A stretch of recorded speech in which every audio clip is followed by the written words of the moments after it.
Good afternoon, everybody. Welcome to our monthly meeting of the Cobb County Board of Zoning Appeals.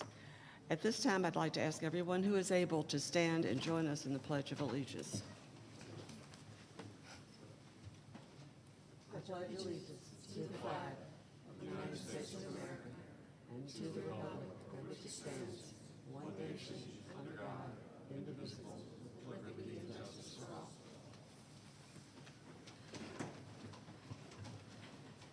Thank you. We're going to call the meeting to order. Please silence your cell phones. The first thing on the agenda is the consent agenda. For those of you who do not have a copy of the agenda or who are attending for the first time, we concern ourselves with cases that are on consent. These cases have been reviewed by the board and by the professionals from the various departments in the county and to which there's no known opposition. We've discussed these in our work session. Certain staff comments and stipulations have been made, and we do not anticipate any further discussion is needed for a decision. So as we go forward, Mr. Peterson will read it into the record, and he will ask you to raise your hand when your case is called to signify you're present. If you're here in opposition to a case that is currently on consent, Mr. Peterson will ask you to identify yourself as that case is read into the record. We will then pull those cases or case off of our consent agenda and hear it on the regular case agenda. We will then vote on all the cases still on consent at one time. Once we have approved the cases on consent, we will move to our regular case agenda. Are we ready to go with a consent agenda, Mr. Peterson? Yes, and before we start that, I do have a number of cases that have been withdrawn or continued, and these cases will not be heard today. First case, V98 of 2024, Charles Barnwell. This case has been withdrawn without prejudice and will not be heard today. So V98 of 2024 will not be heard. Madam Chair and Board, I did get a request from the applicant to withdraw variance case V115 of 2024. Aaron Hudson, is the applicant present? The applicant is not here, but they submitted a letter this morning, Madam Chair and Board, to ask the board to withdraw this without prejudice. Motion to withdraw without prejudice. Second. Please place your votes. That is approved to be withdrawn. Thank you. Next case is variance case V126 of 2024, Jeffrey Johnson. The applicant has asked this case be withdrawn without prejudice, Madam Chair and Board. Can I entertain a motion to Make a withdraw? motion to withdraw. Second. Okay, we have a motion and a second. Please place your votes to withdraw. We have approval. Thank you very much. Any other changes, Mr. Peterson? That's it. Moving into the held and continued cases, variance case V120 of 2024, Peter Brown and Chandra Brown. This case has been continued until the November 13th, 2024 Board of Zoning Appeals hearing. So V120 of 2024 will not be heard today. And lastly, variance case V129 of 2024, Charles Brown and Diane Benson Brown. This case has been continued by the staff until the November 13th, 2024 Board of Zoning Appeals hearing. So V129 of 2024 will not be heard today. And with that, Madam Chair and Board, I'm ready to start the consent agenda.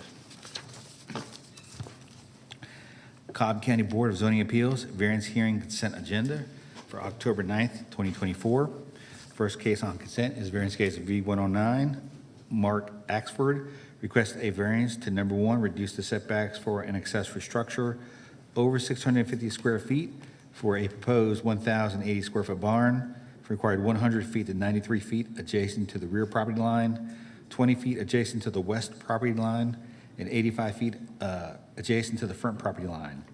Number 2, reduce the setback for a building used for animals, which is an existing chicken coop, required 100 feet to 73 feet adjacent to the east property line and 70 feet adjacent to the rear property line. And number 3, allow maneuvering and/or parking of vehicles on a non-hardened treated surface, which is a gravel driveway, in land lot 163 of the 16th District. The property is located on the south side of Cahealy Drive, south of Kemp Road.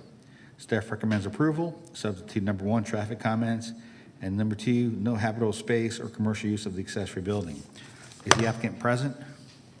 Let the record show the applicant is here. Is there anyone here opposed to variance case V109? Let the record show there's no one opposed. Variance case V114, Sandy Braswell requests a variance to reduce the setbacks for an accessory structure over 650 square feet for a proposed approximately 962 square foot canopy and steel building from required 100 feet to 7 feet adjacent to the east property line and 92 feet adjacent to the west property line in land lot 718 and 719 of the 19th district. The property is located on the south side of Macedonia Road, east of Avondale Parkway. Staff recommends approval, subject to number 1, development inspections to inspect the accessory structure.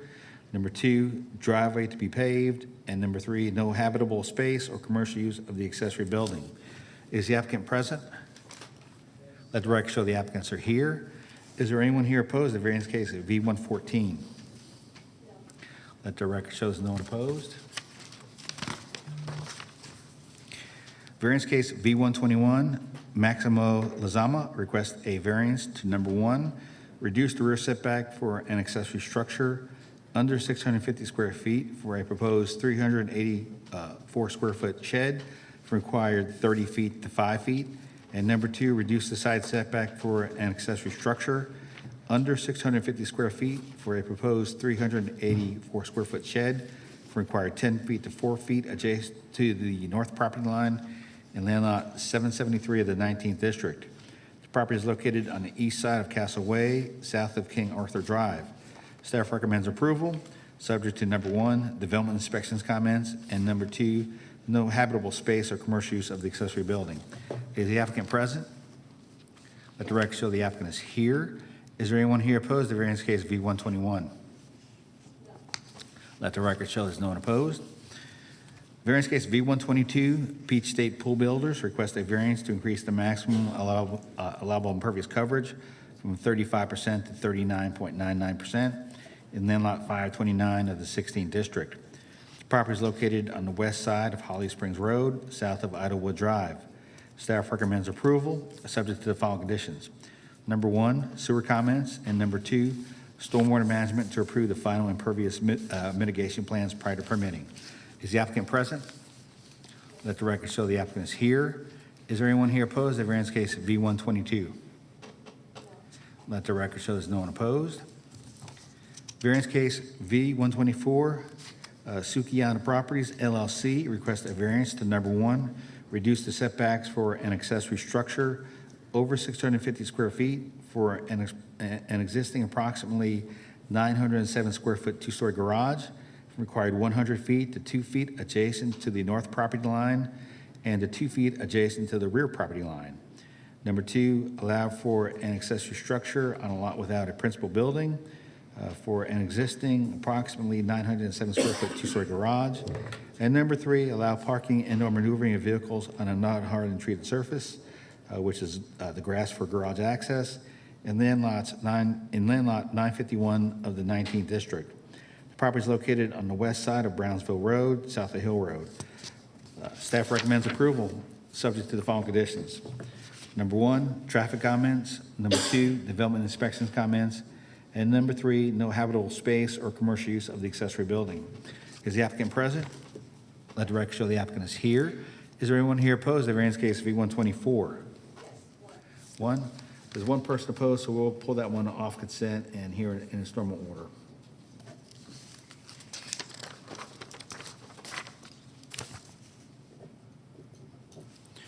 Okay, next case is variance case V125.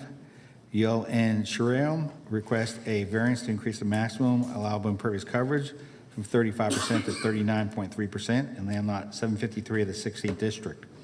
The property is located at the northern terminus of Hatfield Drive, west of Hatfield Court. Staff recommends approval, subject to the following conditions. Number 1, stormwater management to approve the final impervious mitigation plan for any impervious surface over 35% prior to permitting. Is the applicant present? Let the record show the applicant is here. Is there anyone here opposed to variance case of V125? No. Let the record show there's no one opposed. Next variance is variance case V127. Dan Netherland requests a variance to number 1, reduce the front setback from required 35 feet to 29 feet. Number 2, reduce the setbacks for an accessory structure over 1,000 square feet for a proposed 1,080 square foot workshop from 100 feet to 25 feet adjacent to the north property line, 45 feet adjacent to the south property line, and 5 feet adjacent to the rear property line. And number 3, reduce the setbacks for an accessory structure under 144 square feet for an existing 71 square foot firewood storage building from required 5 feet to 0 feet adjacent to the rear property line and 5 feet to 0 feet adjacent to the north property line in land lot 29 of the 17th district. The property is located on the west side of Vernon Drive, north of Carluretto Road. Staff recommends approval, subject to the following conditions. Number 1, development inspections comments. Number 2, no habitable space or commercial use of the accessory building.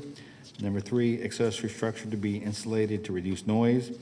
Number 4, no water, sewer, or gas utilities to the accessory structure. And number 5, no work in the accessory structure after 10 p.m. Is the applicant present? Let the record show the applicant is here. Is there anyone here opposed to variance case V127? Let the record show there's no one opposed.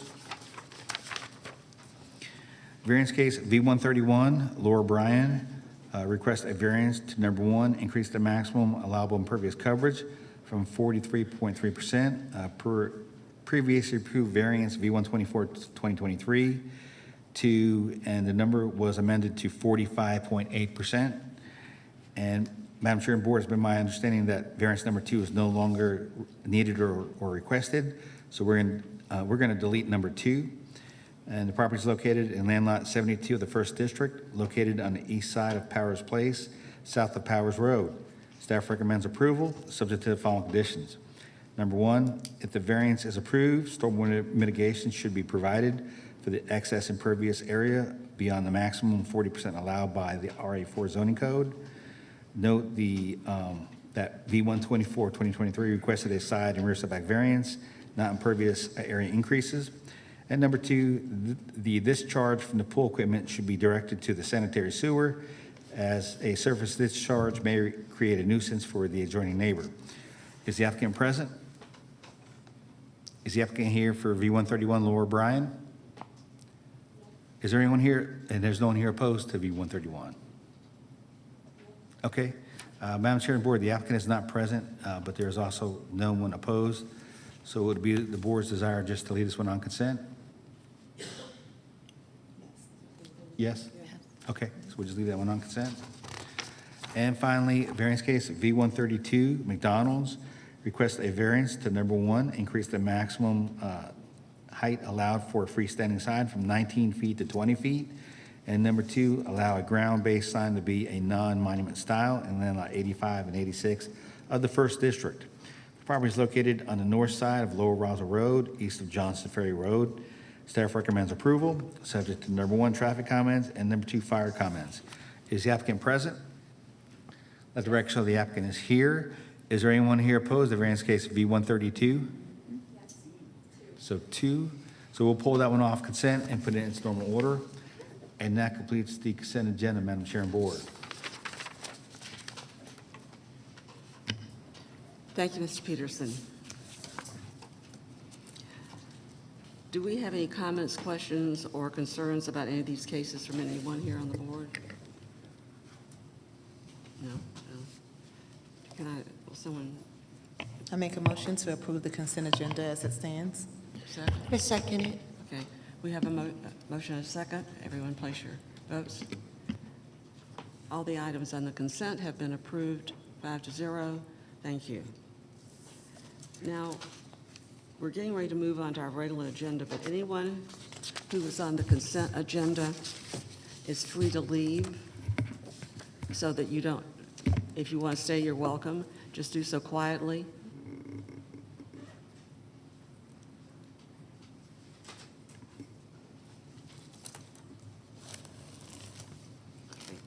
Thank you. We're now ready to proceed with our regular case agenda. Our procedure is that Mr. Peterson will read a case into the record. The applicant and/or any representatives of the applicant who wishes to speak will be asked to come forward to be sworn in.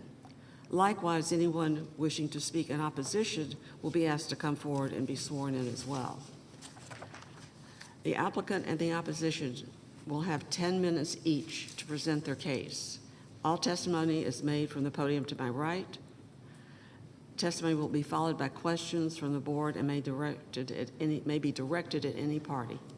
A reminder, once comments from all parties related to the case have concluded and the public hearing has been closed, there can be no further comments from parties involved unless requested by a member of this board, at which point you may be asked to return to the podium.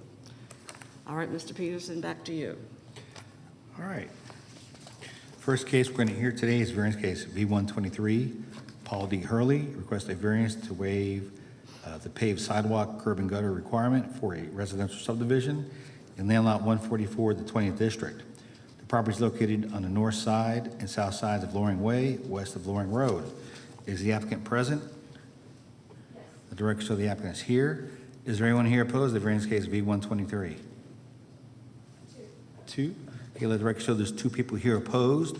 All those who wish to address the board either for or against the application, please come forward and be sworn in.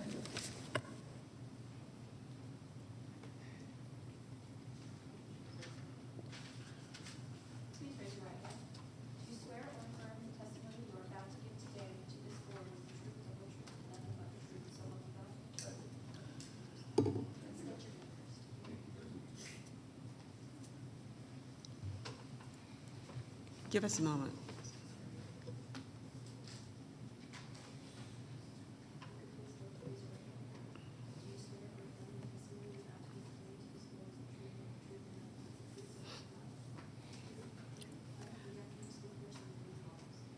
All righty, thank you. You may proceed. Hello, my name is Paul Hurley. I've been involved with this road since 1990. I spoke with the Board of Commissioners in 1991, and they allowed, the road was forgotten when the roads were upgraded in the late 70s. And because it was a dedicated road in a dedicated neighborhood, they built us a beautiful road, just fantastic. And at that meeting, they offered me curbs, gutters, and sidewalks in 91. But there was nothing in the neighborhood like that at the time. And to this day, there is nothing like it in the neighborhood. And this is a small dead-end road, 1,000-foot dead-end road, that I don't want to stand out as these people are better than the other neighborhoods or less. I want it to fit into the existing neighborhood that it has been part of since 1957. Then the Board of Commissioners granted me no curbs, gutters, and sidewalks at that meeting. If you have the minutes, it'll show that there. But because of time, they think I'm building a subdivision, and I'm not. I just own the land. My dad and I took 20 years to accumulate it all. And he passed away 3 years ago, and he left it for me to finish up. And when we got the road, we intended on putting 3 houses on it with septic. But in the time, on one side, because the other side's pretty much floodplain. And so we went ahead, and my dad offered an easement to somebody, and it put sewer on some of his land. And luckily, the elevations are right to extend this sewer over to the right side of the road, which is 9 lots. And I just felt that 9 lots would be better for the county. It looked like the rest of the neighborhood. We have a need for lower income housing because this neighborhood is not a country club area or anything like that. And I feel that's how it fit in. And since they already approved no curbs, gutters, and sidewalks, it just makes for building 9 houses the expense enormous. And I feel like it creates a park-type atmosphere for this road. People are going to want to bring their dog. It's very flat. It's beautiful. And if it has sidewalks and all, people are going to maybe walk their dogs there, teach their kids to ride bikes, which they could still do on the road. But I think it puts a burden on anybody buying this property to have a lot more people come their way than other areas of the neighborhood. So I just want to keep it like the rest of the neighborhood. I'm not asking for any improvements or changes from what they gave me in 1991. I just ask that we don't have to put the curbs, gutters, and sidewalks in for continuity in the neighborhood. That's all. All righty. If that concludes your remarks, please be seated. Thank you Thank you. for your time and consideration.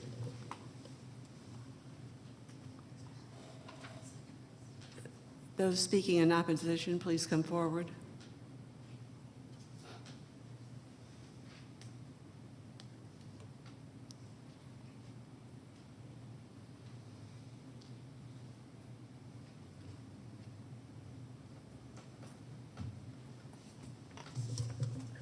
I just have a couple of quick points. Excuse me, could you tell us your name and where you Sure. live?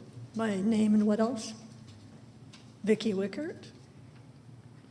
And just quickly, a couple of points.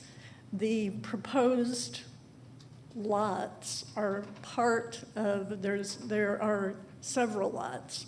The variance was requested for a portion of it. Most of the lots that have been subdivided along Loring Way are in a floodplain. Part of them are in border or back up to Butler Creek and are in a heavy floodplain area. So I think that, and the second point on that is Butler Creek was studied by the University of Georgia and was recommended for mitigation and reclamation services as well as two other creeks in Cobb County that feed into Lake Allatoona, because there is a threatened species of fish called the Cherokee darter. So I believe that anything that is required in Cobb County in any other subdivision, particularly related to stormwater management, is imperative that curbs, gutters be installed. And yes, do people in the neighborhood walk their dogs? They walk their dogs on all of the streets in the neighborhood. And finally, it's, saying that a home built in 2024 should have the same sort of, rules and regulations as a home built in 1957 is just silly. We wouldn't apply that to electrical or plumbing. We shouldn't apply it to stormwater management either. That's it. Thank you. Sir?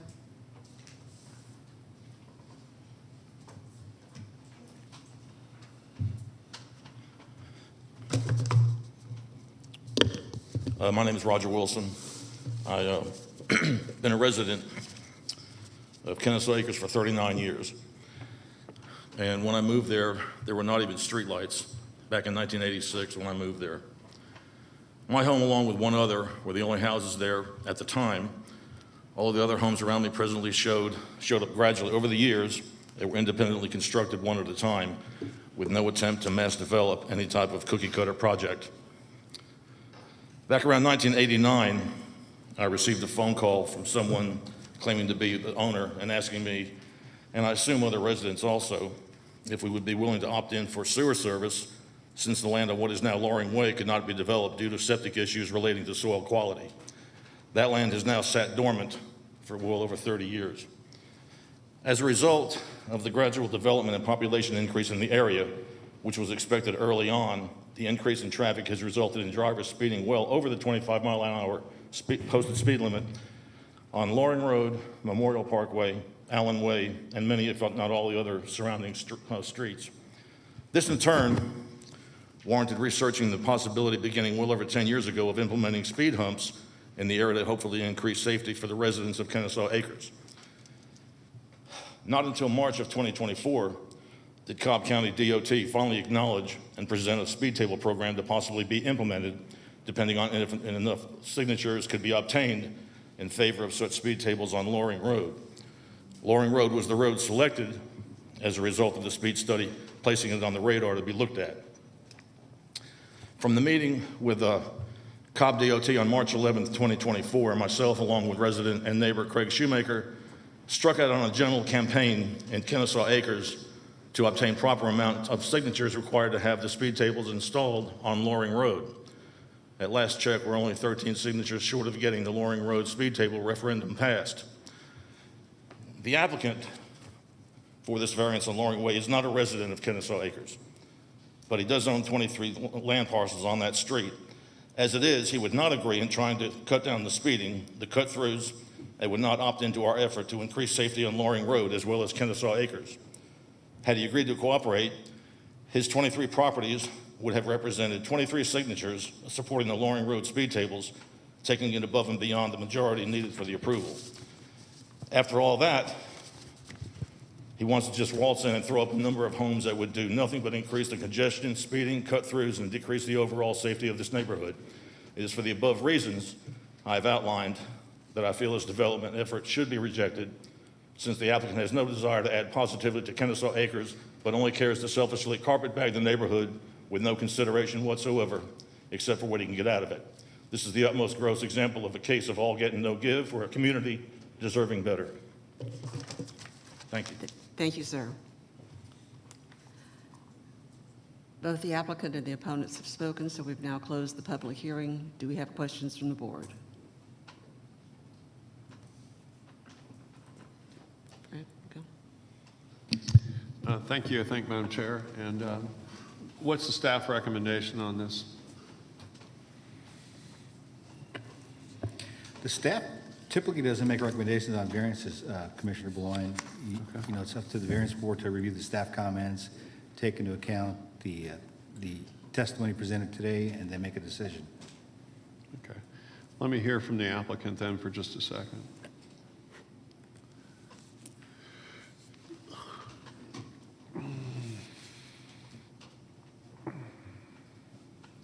So this road's presently blocked off. Is that your obstacles or tape or whatever's out there blocking that at present, or is that somebody else who's put that up? No, sir, that is mine. I got permission from the zoning department to put it up because I'm responsible for all dumping and littering down there. We had an excessive amount of it when the road was put in. My dad and I were constantly cleaning it, and then the kind officers started doing their reports down there, and the dumping decreased greatly. But then a tree fell, and no one could get back there to dump. And my dad said that we'd maintain the road. He got permission from the road department to maintain it. And then I reestablished that with the zoning people, that since I own all the land on each side but one 50-foot section, that it would be okay if I blocked it, so that it could, because that way I wouldn't have to keep cleaning up all the dumping in there. That's how the road ended up blocked. And I have permission for that blocking. And again, am I allowed to say anything other than your direct question? No. Okay, thank you. So as I drove through here last night, actually, it appears to me that the nature of the neighborhood is that the roads tend to not be terribly wide. Is that a fair statement? Yes, sir. Okay. And there are a lot of deer in here? I'm sorry, I couldn't understand. I saw 2 deer. There are a lot of deer in the area? A lot of deer, yes, sir, because it's on a creek. Deer love creeks. All right, and then, so the concern was, given these existing narrow roads for safety, a concern was voiced by a couple of your opposition here about that I hadn't anticipated today regarding speed tables. You're opposed to that concept? No, sir, I'm not opposed to it at all. I felt like, again, I've been involved in that road since 1980, that neighborhood since 1977. My dad probably sold 40 people their house lots in there. Yeah. And I would be all for it, but I didn't have enough information. And some people might be grossly against it. I've been out there a lot through the years, and I haven't noticed excessive speeding. I don't see any of the problem, and some are gonna hate those bumps, some are gonna love them, and I felt my position was best, being uninformed, to not sign for it. I have no opposition. I'd be happy to help them if maybe I'd seen the study. I've never offered a study, and I don't oppose it. I've never said I opposed it. Okay. All right. Madam Chair, am I fellow board members, if anyone else has questions of the applicant. I have questions. Of the lots that you mentioned, I think you mentioned that there were several lots that are within a floodplain, so those lots would not be buildable if you were. For the lots that are available for build, what type builds, and are you aware that those builds would have to be in compliance with current code? Absolutely, yes, ma'am. I would have it no other way. There's a reason for codes, and these houses would need to be involved with all of them. My current plan is, I sold 4 lots in the last 6 years that turned into 3 homes that fit into the neighborhood beautifully, that are all up to today's codes and standards. And most people in that neighborhood built their house or have built or built them individually for those people. And I've just took the 3 that have been built on my 4 lots are beautiful and fit right in, and that's what my hope is for this. Now, there would be an interest from a builder that if they were to want to buy more of them, because that's economically possible and feasible for them, they have to go through all your restrictions, guidelines, whatever it is you want to do. That they'll have to meet the law like anybody else building a house. So not to interrupt you, I'm sorry. Sorry. Your plan is to build personally, or is your plan to sell them each individual lot? I've never built a home, ma'am. I'm a speculator. Like I say, I bought 6 of the properties in that thing, speculating with my dad. My dad's never built a house, but he's owned at least 40 properties. He bought the first one in Wait a minute. 1977. I need that clear. I'm sorry. I need you to answer my question. I apologize. No, it's okay. I understand. We're all nervous. Are you planning to sell the lots that are buildable for individuals who choose to build a residential property? Or are you planning to actually hire a builder to build specific properties on the lots that are buildable? My current intention is to not build any houses, any structures on any of this land. At current moment, I have no plans for anything like that. Thank you. Yes, ma'am. You can have a seat. Thank can you have for a your seat. attention. So at this time, my motion is going to be that we hold this for, holds the right word? For 30 days, well, until the next hearing. Let me try to work through with the community and see if I can't find a way to find something mutually agreeable. Hopefully we'll have this on consent next month. That is my motion. I second it. Place your votes. Motion to hold. Alice? I pressed it, I thought. Motion to hold passes. Thank you. Next case. Okay, next case is variance case V124, Sukiana Properties LLC. Request a variance to number 1, reduce the setbacks for an accessory structure over 650 square feet for an existing approximately 907 square foot 2-story garage, required 100 feet to 2 feet adjacent to the north property line and 2 feet adjacent to the rear property line. Number 2, allow for an accessory structure on a lot without a principal building, which is the existing approximately 907 square foot 2-story garage.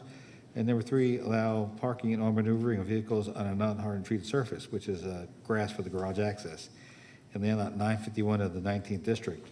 The property is located on the west side of Brownsville Road, south of Hill Road. The applicant was present earlier, and there was 1 person opposed. All those who wish to address the board, either for or against, please come forward to be sworn in.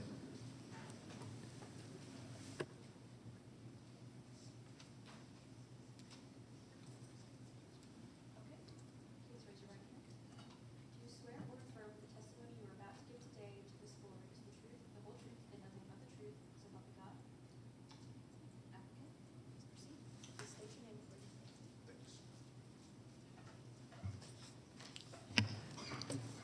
Good afternoon. State your name and you may make your presentation. Okay, my name is Patrick Henry, and I'm the owner of the property at 4110 Brownsville Road. So I purchased this property about 4 years ago, and the structure that we have in question has been on the property for over 10 years plus when I purchased this property from Mr. Hardy. So I used the shed to store equipment, lawnmower, that type of stuff, so that it's not at my present residency. The intention of the structure was to house equipment. It's big enough to hold a riding lawnmower. So when I noticed there was the neighbor to the north, they have maybe about 2-3+ acres, and they started to cut these trees down. And I noticed that these trees were placed on my property. So I reached out to the neighbor and said, hey, can you take these logs off my property? Because when I called the county, they said if they came out and these logs are on my property, they'll have to fine me. So I then requested again, can you please remove these logs off my property? So it took about 2 months, and the reason that they finally moved it off, I sent them a letter saying that I'll have to charge you storage for keeping these logs on my property because I am not in compliance with the county.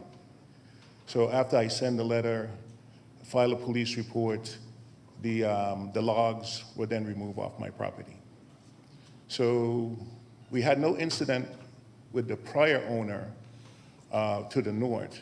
And then after I made that judgment call, it was, I would say, within a week, that neighbor put a fence from Brownswood Road along the property line, which is close to where, about 2 feet from where the shed is. That was no issue for me because I didn't need to access the shed with that road. And then I got a letter from the county saying that I'm out of ordinance. So I did all the proper work, and I'm here today to say that I don't need to use that access road. And the shed has been there for over 10 years. And I think the reason the neighbor is here is because of a vengeful type situation, because we had no incident before until after now. So that's pretty much my case, and I have documentation to show all of this. All right. If you'll show us your documentation, that'd be great. You can share. Yeah,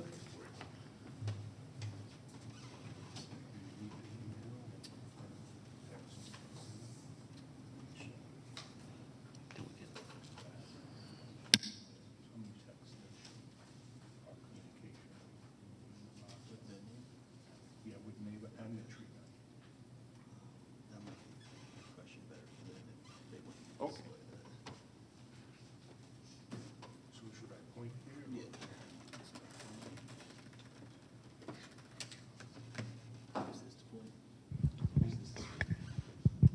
Okay. Yes. So this is Brownsville Road. And this is my property here with the driveway to get into the property on 4110. The structure is right here on the corner. The north neighbor has access to his property from Brownswood Road, which goes along here. And all this property behind belongs to this neighbor. So I usually get to my structure by going onto my driveway and driving on the grass to get access to the shed. So it's not actually infringing on anything, especially now that there's a fence along the property line. I'm not encroaching on his property. I'm just trying to get access to my shed and be able to, continue as normal. And as I mentioned before, there was a neighbor that was here, and he said, you have you could use the driveway to do whatever you want, but I don't actually need to use that driveway to get onto my property.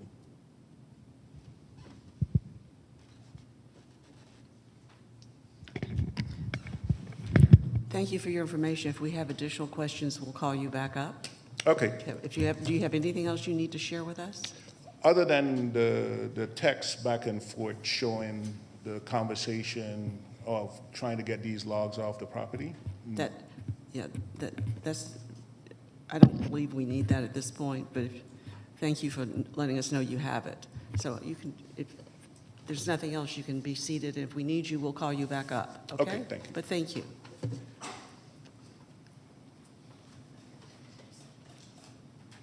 Those wishing to speak in opposition?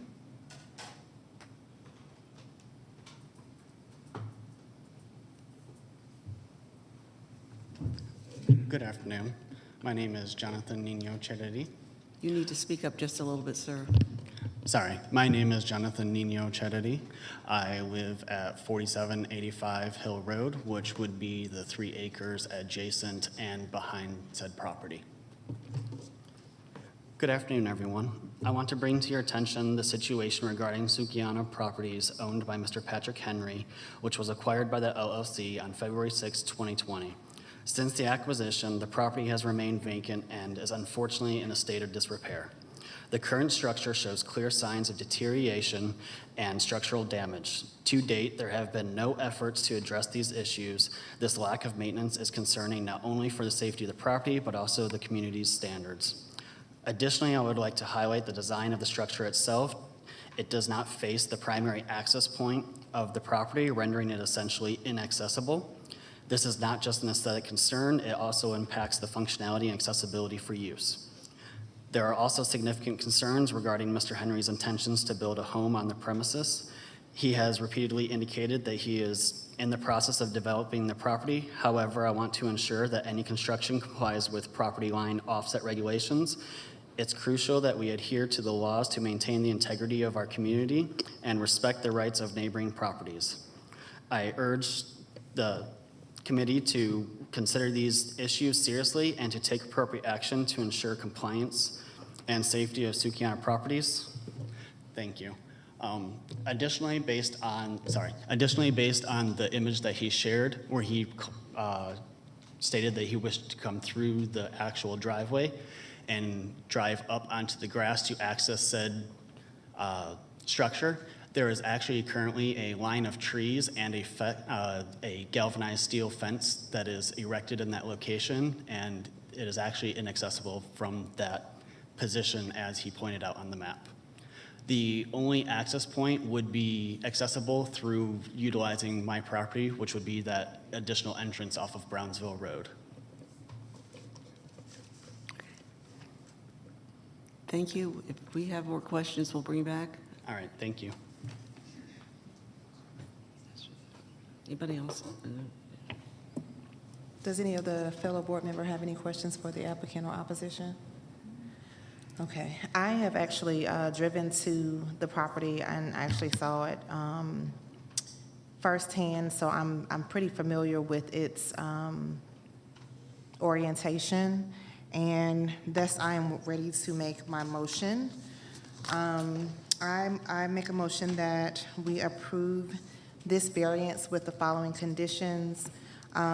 We approve it with the conditions that DOT and also Direct Development and Inspections has placed on it, and that there be no habitable space or commercial use or accessory building. With that, the applicant, I think in our conversation, he's aware that that accessory structure needs to be inspected and brought to code if not. So that will be my motion. Second. Place your votes, please.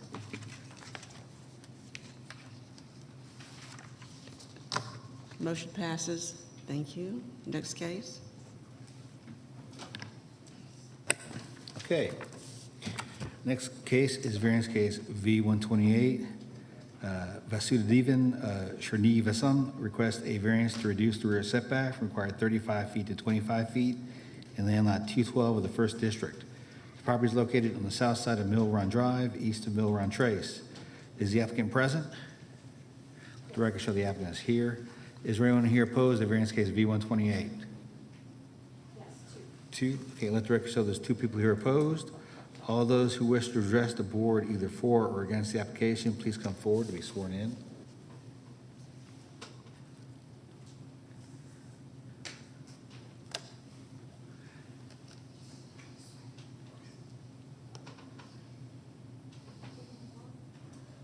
Opposition, everyone? Please raise your right hand. Do you swear or affirm the testimony you're about to give today to this board is the truth, the whole truth, and nothing but the truth, so help you God? Yes. Yes. Okay. All right. The applicant may proceed. Please state your name first. Okay, my name is John Clay. I'm here representing Vasu. What we're wanting to do is develop his backyard. At the position of the house doesn't allow us to build a deck off the back of his house in order so he can make use of that that space in his backyard. In order to build that deck, we need to change the variance from the 35 to 25 feet to give us the room to build that deck structure and help him make use of his back space. And I think that's about it. Okay, thank you. If we have questions, we'll call you back up. Was that?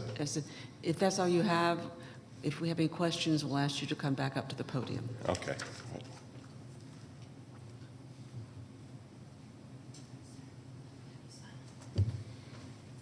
Good afternoon.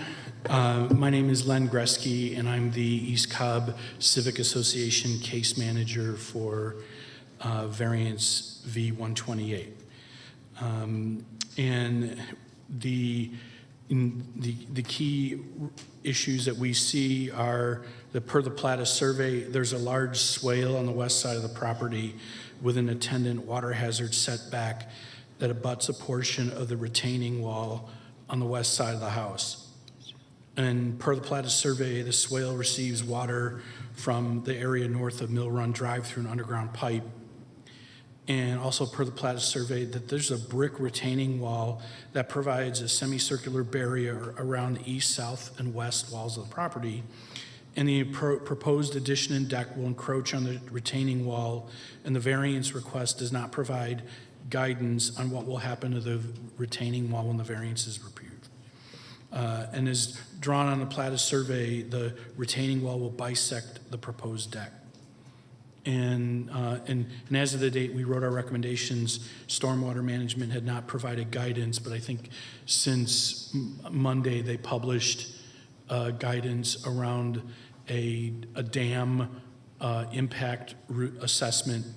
And so we recommend that this be placed on hold until the recommendations from stormwater management can review the proposal and make sure that the proposed addition won't impact stormwater problems in the subdivision. Thank you. Okay, thank you.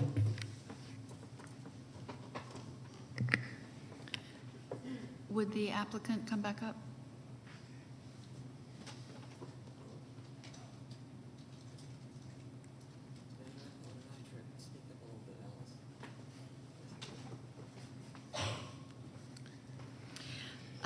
Can you address the matters that he brought up? Can what now? Can you address the matters that he brought up? I don't see it affecting any stormwater drainage. It's going to be a deck. That's the main thing we're looking to build. I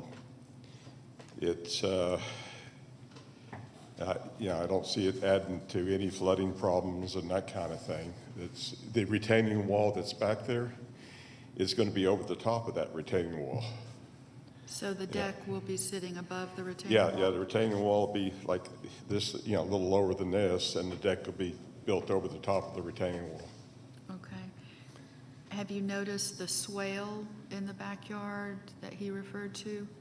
The what now? The Swale? The swell? Like Yeah. water that Yeah, accumulates? well, we hadn't had any flooding, any pooling of water anywhere in that backyard area. So, Okay. Would the applicant be open to having a dam breach analysis done to see what impact there would be from the dam if there was an issue? yeah,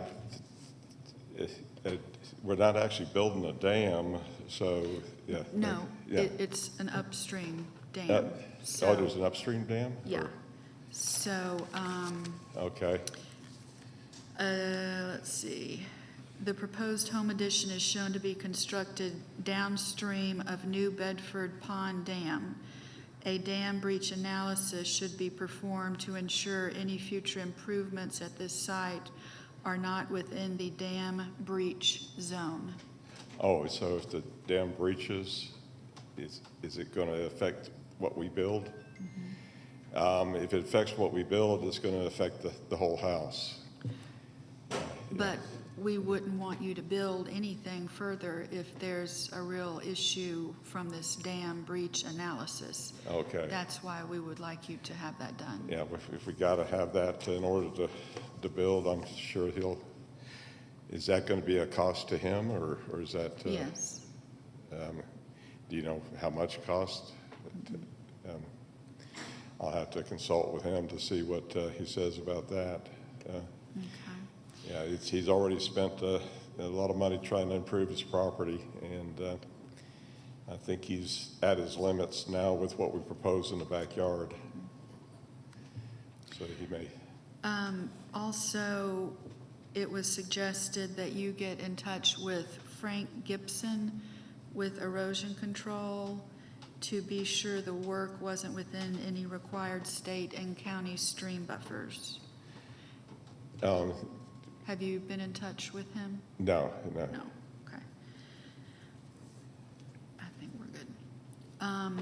So, anyway, I guess my recommendation would be to hold this case until you've had a chance to discuss with the applicant about this dam breach analysis. Okay. And also discuss with Frank Gibson regarding. Frank Gibson with about erosion control. Uh-huh. In fact, some of the work we've done has addressed some of his concerns about erosion control, erosion from his yard, eroding down into the creek area. Okay. So that is my motion to hold it till next month. Second. We have a motion and a second. Place your votes, please. Motion approved to hold till next month. Thank you, sir. If you would, this gentleman on this first row in the blue shirt, Okay. you might want to talk with him a minute Okay. about comments regarding your site. Thank you.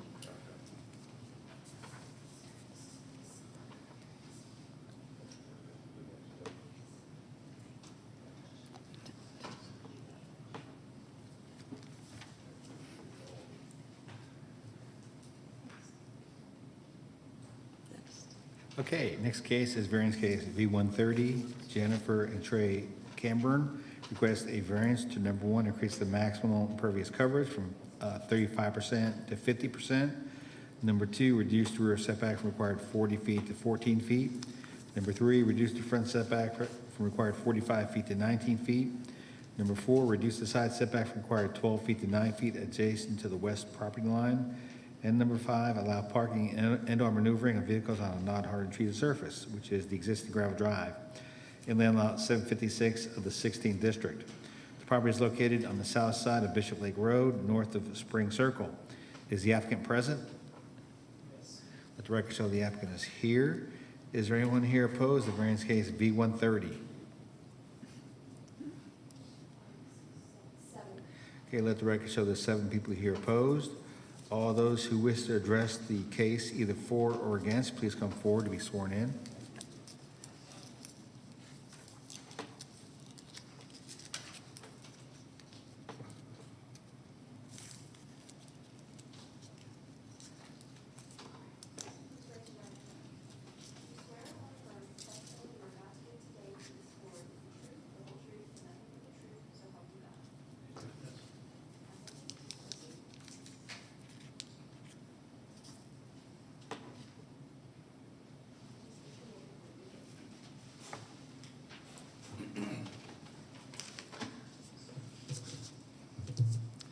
Madam Chair, members of the board, I'm Robert Kane. I'm an architect, and I'm representing the owners, Jennifer and Trey Camber, who live near this site on Bishop Lake.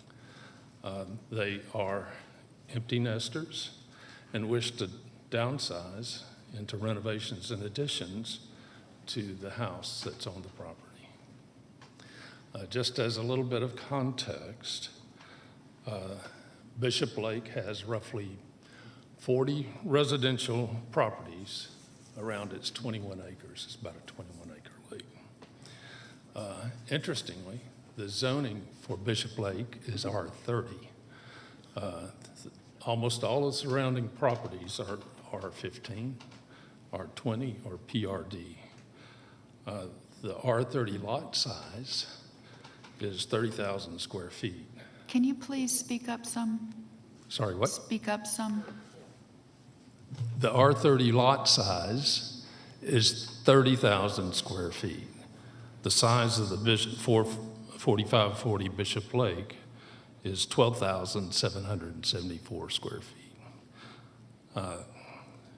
Many of the properties, the 40 properties around Bishop Lake, facing the lake, are similar size to our property, and often very much smaller than our property.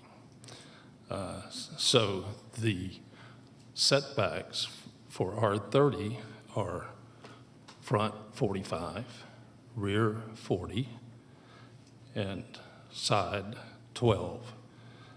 So if you take those setbacks and apply it to 4550, you have 601 square feet of buildable area on the site. So we're planning to work, we're not planning, we're hoping we don't have to plan to work within 601 square feet of buildable area.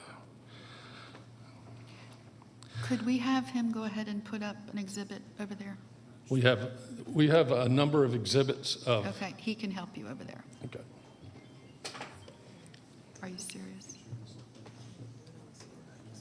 You can't? Can we bring it forward to you? Can I show this up? Do you have it in paper form, possibly? You all do. It's digitally submitted. Do you have it digitally on your, like, cell phone or your tablet? Because we could take and put a cell phone face down and pull it up.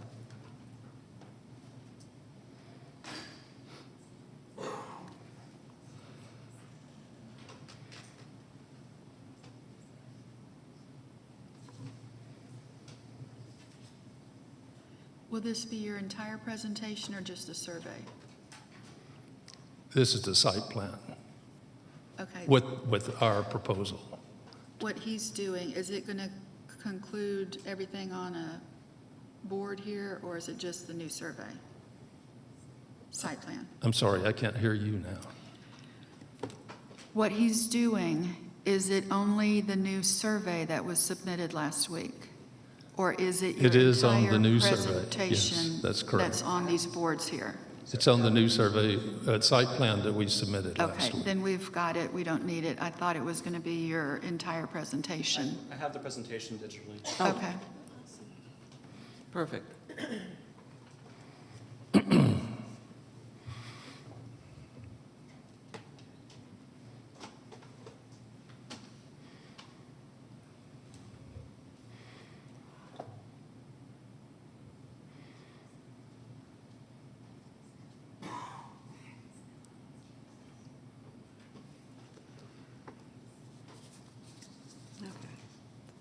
That works. Does that work for everybody?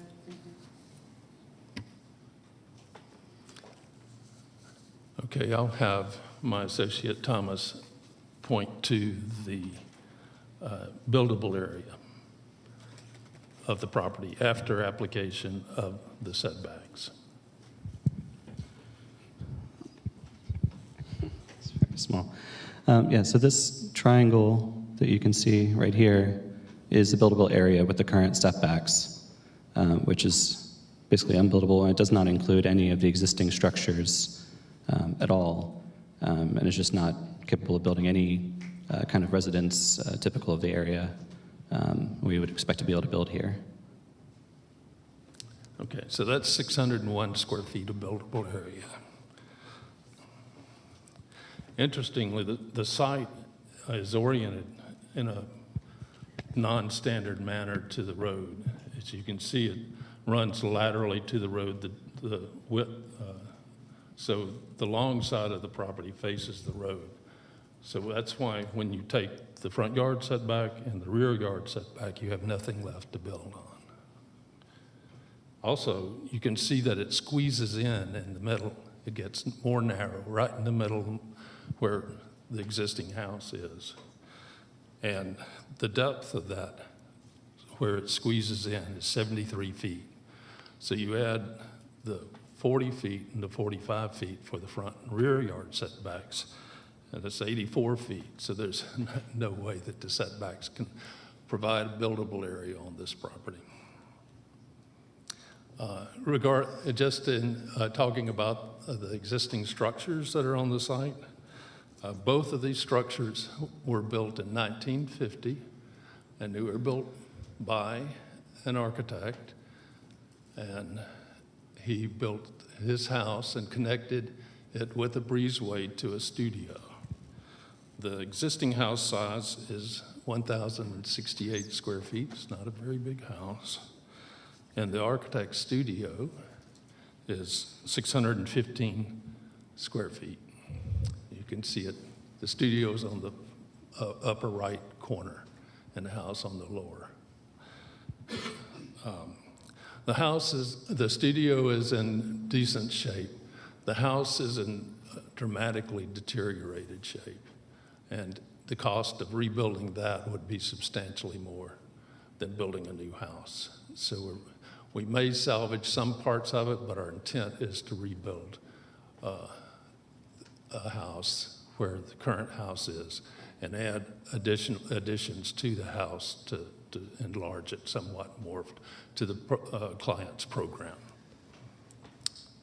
Of note is the east adjoiner to this property, the house that's to the right, property that's to the right in this image, received variances in 2012 for front yard reduction to 20 feet, rear yard reduction to 20 feet, side yard reductions on one side to 5 feet, both sides, I'm sorry. The west adjoiner, which is the property on the lower photo, has a distance from the corner of the house of 9.5 feet. So that's effectively the side yard setback for that house. So, given the jurisdictional hardship that was imposed by the application of R30 zoning on a legal non-conforming lot that yielding only 601 square feet of buildable area, the owners are requesting the variances before you. And that is a 19-foot front yard setback, which aligns with the studio portion of the existing structure, a 14-foot rear setback, which aligns with the lake side of the existing house, and a 9.5-foot west side yard setback, which is equal to the west adjoining neighbor's house as built. And that's pretty much our request. Thank you. Can I add one thing? So as applicant, I think on the description of what the variant request was at the beginning, it still included the increase in max allowable to 50% impervious. With what we revised, submitted on October 2nd, we're not actually asking for an increase in total allowable impervious. we're staying within the 35% and 40% effective using permeable surfaces. Oh, and additionally, there is typically a 25-foot buffer around the lake. That buffer doesn't have is not in effect for this property. And Frank Givers? Yeah, we discussed this with Frank Gibson. He said if there's not a point of rested vegetation, then the lake buffer cannot really be taken into account with this. And we have a letter from him regarding that. Yeah, we have email correspondence with him that we can share, but it should be on record. And we'd be delighted to share we have examples of houses with similarly constricted lots all the way around the lake. The R30 zoning is just not appropriate for that lake, and that's why almost all the owners have to, whenever they want to do things, have to go through the variance process to build or additions and decks and whatnot. Do you have any renderings of what the proposed house and three-car garage, do you have any renderings of what that will look like? We only blocked it out, and given the extent of variances required for this, we'd prefer not to put too much effort into it until we understand what the parameters of the design would be. It takes, to design to this very particular site takes a great deal of effort, and it's costly, so it's, we'd rather understand the limitations we have to work around with before we actually finalize the design. It's in block form now. We understand where it will go, how many floors, what the project wants to be, which we just need further information.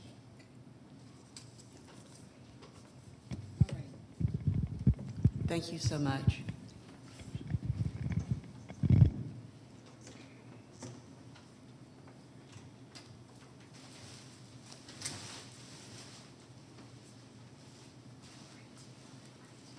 Anyone wishing to speak in opposition, please come forward, state your name and your case. You have a total of 10 minutes for this conversation.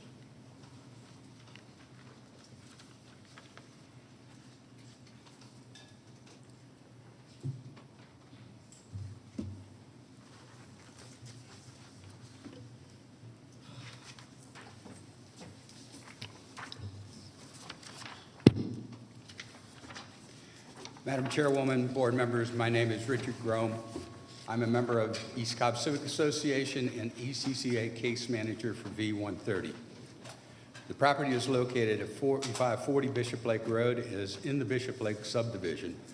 As shown on the revised site plan, the applicant is proposing major renovations and applications to this property and has requested that the front setback be reduced from 45 feet to 19 feet, that the west side setback be reduced from 12 feet to 9.5 feet, that the rear setback be reduced from a required 45 feet to 14 feet, which encroaches 11 feet into the 25-foot lake buffer shown on the site plan.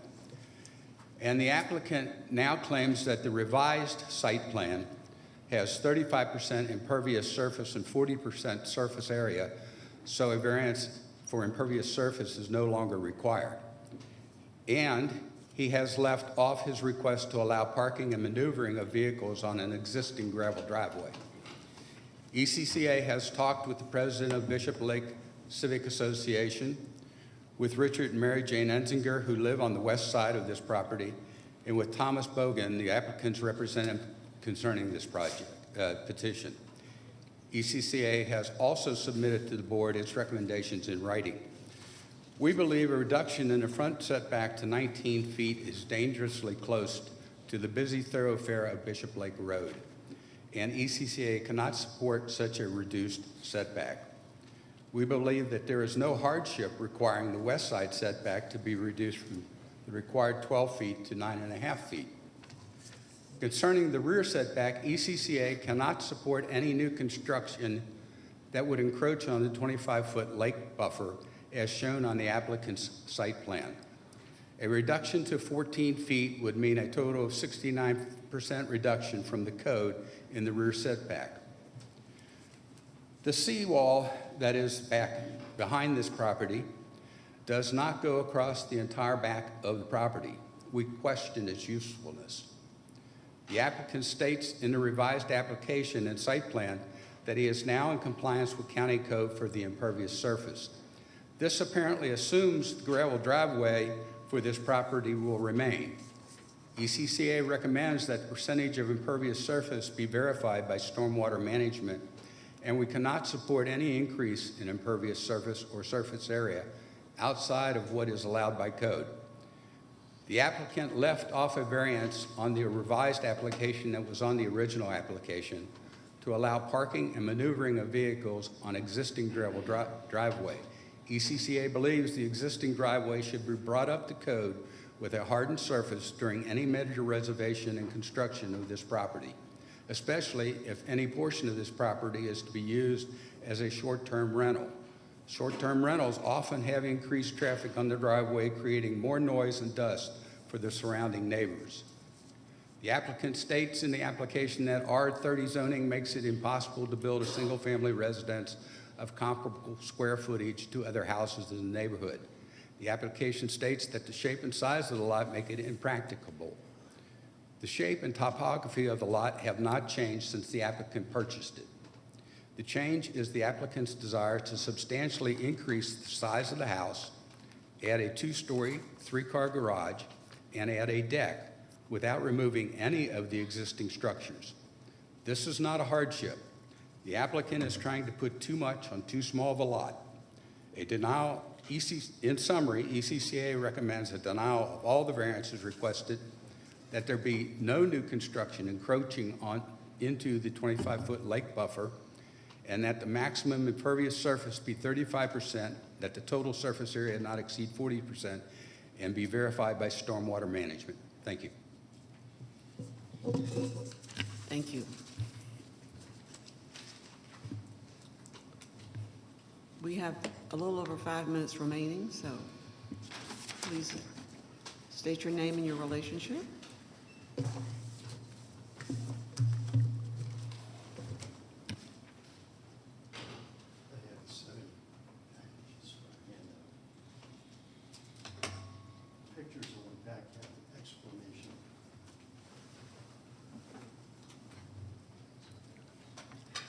My name is Richard Enzinger. First of all, the side setback on the west,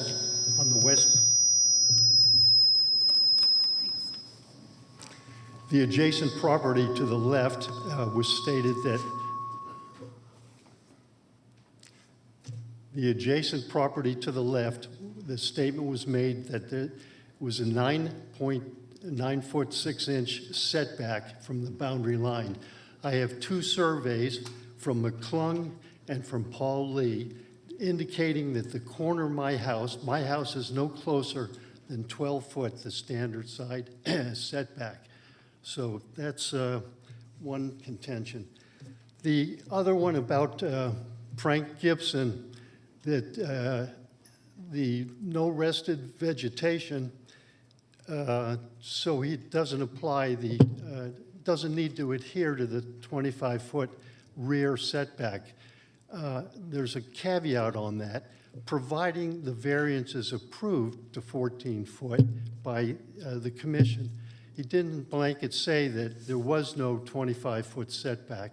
The setback is there according to his statement.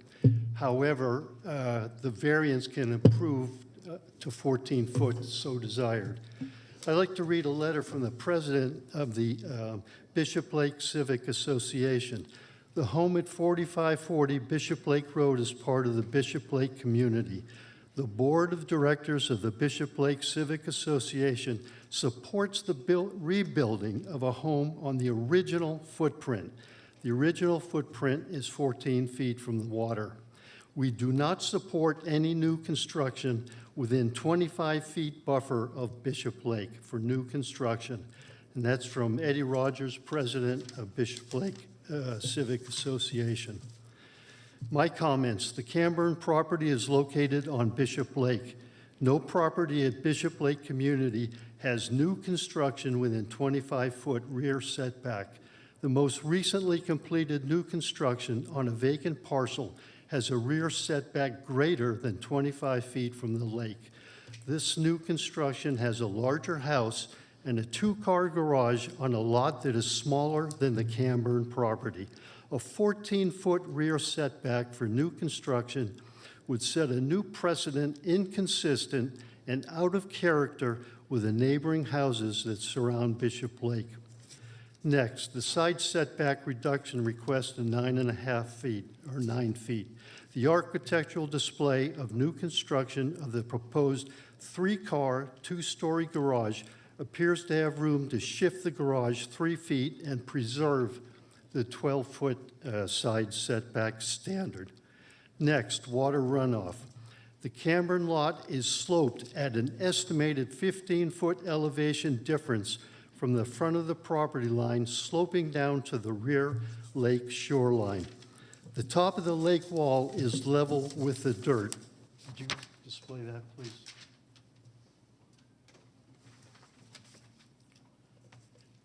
The wall is level with the dirt. The rear corner of the lot is the low point of the property, and at this corner, the wall stops 12.5 feet from the side boundary. If you'll display that, please. A 12.5-foot gap on the low side of the property. During moderate or heavy rain or prolonged light rain, the rainwater, mud, and soil flow into the lake. This runoff exacerbates Bishop Lake's sediment accumulation problem. Next, remodel, new construction. The variance site plan proposes a grandfathered deck rebuild inside a 14-foot setback. There is no existing deck. It was removed maybe 5 years ago. There is no historical record of a building permit for a deck constructed inside the 14-foot rear setback. Maybe it was just built without approval. There is no existing footprint to grandfather a new deck construction within 14 feet of the lake shoreline. The proposed deck would be just a few feet from the lake shoreline. Hardship. The 0.29-acre Camburn lot would accommodate the proposed 4,534 square foot space, but for one building structure that has been converted to an Airbnb. Is constructing a three-car, two-story garage that crowds the neighbor's property, eliminating my down lake view and an existing Airbnb facility a Camburn hardship. The hardship appears to be self-imposed by the creation of an Airbnb facility on the available plot of land. The typical square footage properties of the Bishop Lake community do not include an Airbnb residence in addition to a personal residence and a three-car garage on the same 1/3 acre plot of land. In summary, the Board of Directors of Bishop Lake Civic Association, my wife and I oppose variance 130. You should have received the letter of opposition of the variance request from the president of Bishop Lake Civic Association, who would have been here if not out of town on business. Excuse me, thank you for you've taken. One quick, I have signatures. We're at 10 minutes, thank you. You had those? Thank you very much. Thank you. All right, would the applicant come back up?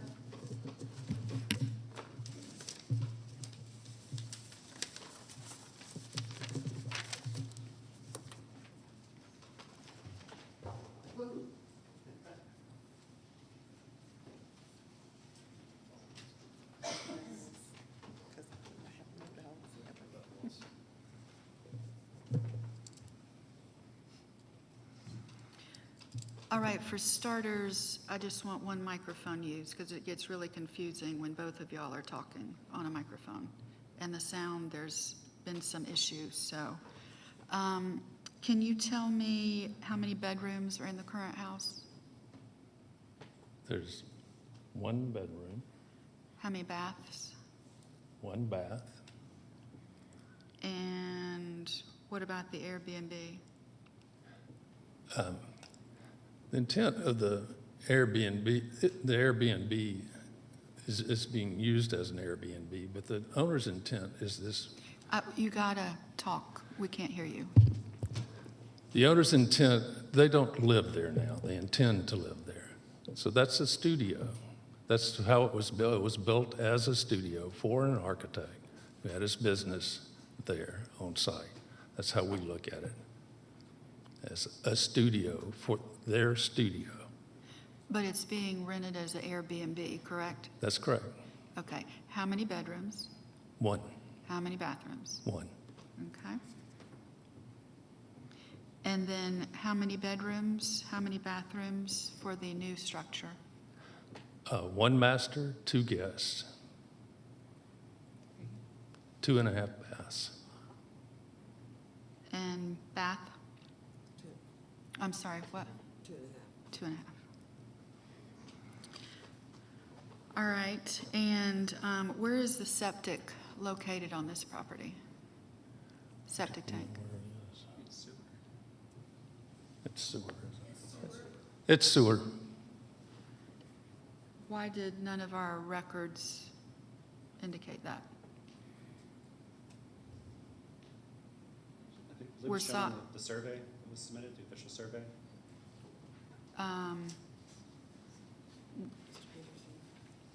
Any thoughts, John? Well, I think we can call up the water and sewer representative to see if they're being billed for sewer. Well, I believe the survey shows a manhole for sanitary sewer. Do you have the survey that you could point to it since you? No, it was submitted with everything else. Yeah, I got it right here.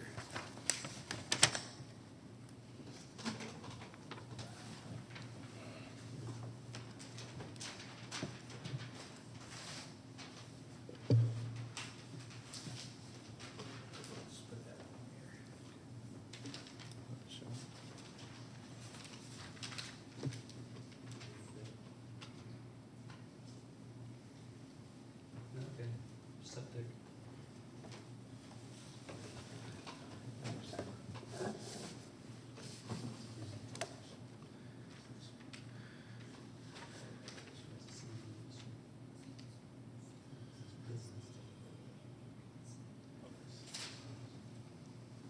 I'm mistaken. It doesn't show a manhole. The septic's on the east side of the property. All right, and have y'all clearly not taken that into concern? There's already issues on Bishop Lake with septic tanks failing, and so would y'all consider putting it on sewer? It is already on sewer, that is not a septic to the right of the property, that is a pump to. We can't hear you, we can't. He's saying that that's the owner of the property. He's saying it is on sewer, and what's marked as septic on the survey is actually a pump that pumps to the sewer in the street. So basically it's a pump? So basically it's septic with a pump station to sewer? No septic. It's pumped directly to the sewer system. Septic's been abandoned. Probably never existed as a septic system. So, the contention then is that both properties are fully on sewer? That's Right. correct. Okay.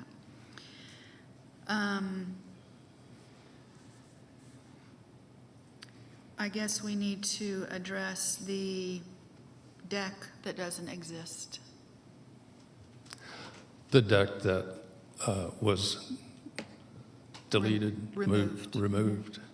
Well, if there's no rested vegetation, I don't believe that we're prohibited from adding a deck there. I don't know of any regulations that prohibit us from doing that.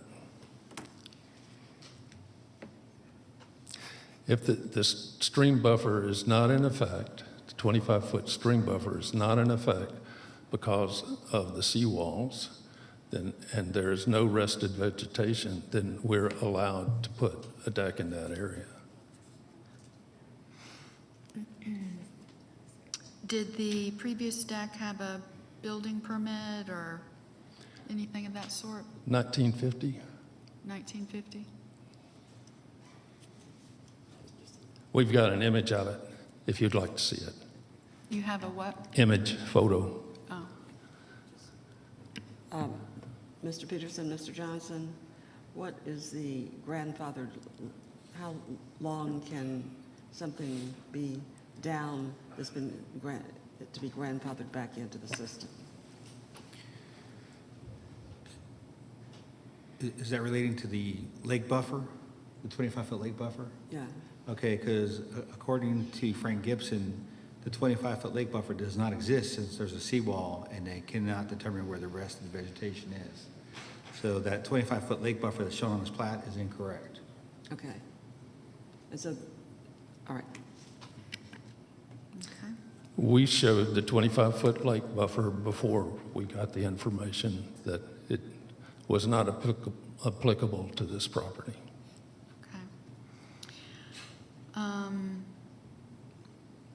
Can we have,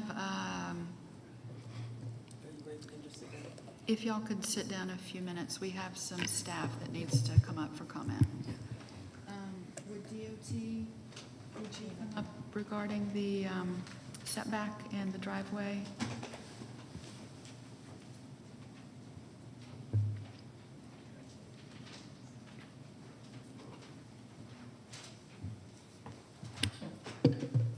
Good afternoon, Ligia Florim, DOT.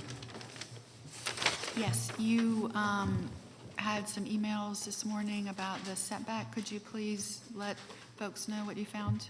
Sure. So what we have found is that, as you can see in the GIS data, you see the line, the yellow line, that borders, the ones that is parallel to Bishop Lake Road.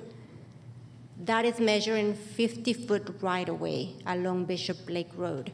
From the road to the, I'm not going to say, it's about more than a mile of distance that Bishop Lake shows in GIS, 50-foot right-of-way. However, if you go to their site plan, they're using a plat from 1977, which is the latest plat that I can find, and it is showing Bishop Lake with 40-foot right-of-way. Therefore, if the GIS is correct, which I haven't been able to find a plat that shows when that happened, and if the GIS could be wrong, because I have not found that documentation. But that's what I was pointing out. If this is correct, then their setback in the front is even smaller. As you can see in the GIS, that brings the right-of-way of the county right-of-way to the middle of their driveway, the current driveway. So that is to be determined, because I have not been able to find a right-of-way managers looking for it as we speak. But go ahead.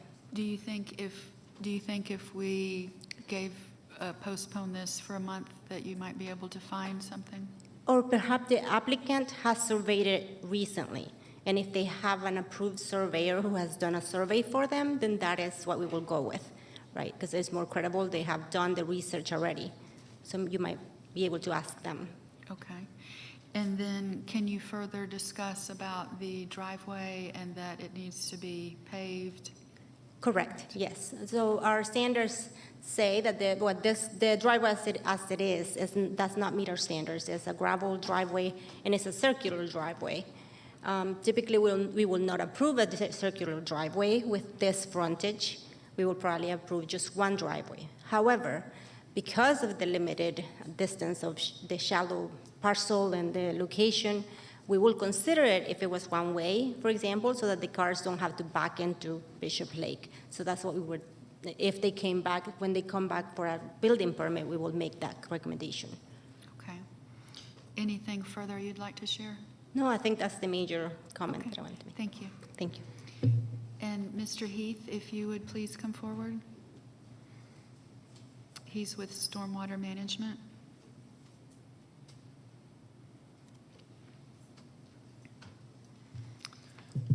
Hello, Andrew Heath, Cobb Stormwater Management. Hi. So as we just heard, they are going to be required to pave the driveway, and that will, of course, impact the impervious surface. Is that something that you've calculated, or we need to have that at when we hold it for next month? Probably need to look a little more carefully at that. I did see the applicant's revised site plan they sent a few days ago, and they are trying to hold the impervious area down, and they're trying to utilize some sort of pervious surfaces to achieve that 35%.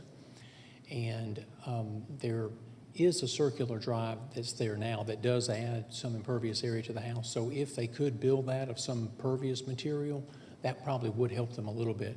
The area of that and exactly how the math of that works out, we would have to kind of put pencil to paper and try to figure that out. So in that regard, holding it would be a good thing. Okay. Anything else you'd like to share?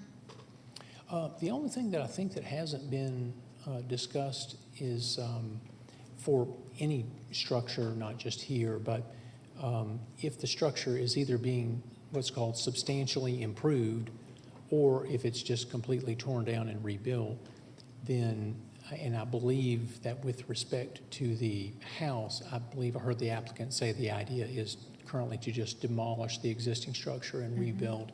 So the new structure has to meet our current flood damage prevention ordinance, and it's a little hard to tell what the elevation is of the existing house to know if it maybe already meets that or not. But the new house, in any event, would have to meet our current standards with respect to elevation above the floodplain and above the top of dam. And as someone said, the lot does have quite a bit of slope from the street down, so it may well meet that easily where it is, but the elevations of that just aren't known, so that's another thing we might want to look into. So. Okay. Well, thank you so much. I have a question. So you're saying that the existing structure, which will be torn down, that would have to meet the elevations. What about this proposed 3-car garage with a second story? Will that have to meet that as well? Because it's new, it's not existing. Yes, and it's attached to the existing structure, I believe. I'm not quite sure. I'll ask that question. I'm not sure how it is, But nevertheless, you're right, it does have a dwelling unit. I believe the site plan calls out as a dwelling unit above it, I think, or at least conditioned space above it, I think is what it says. And so you're right, it would have to meet that as well. And then the studio, which is now being operated as an Airbnb, does that have to meet that as well? So that would have to be reviewed by you, and it has to meet that requirement as well? Yes. So everything on this property, existing and proposed, will have to meet that? That's right. Okay, thank you.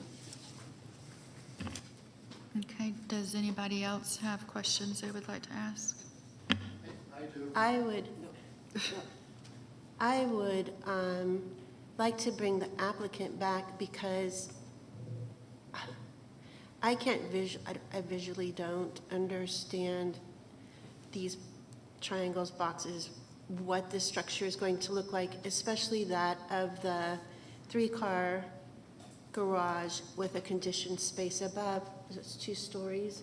So I would like the applicant to come up to address, since you have nothing visual to present, you can just kind of walk us through what you're doing. So could the applicant come back, please?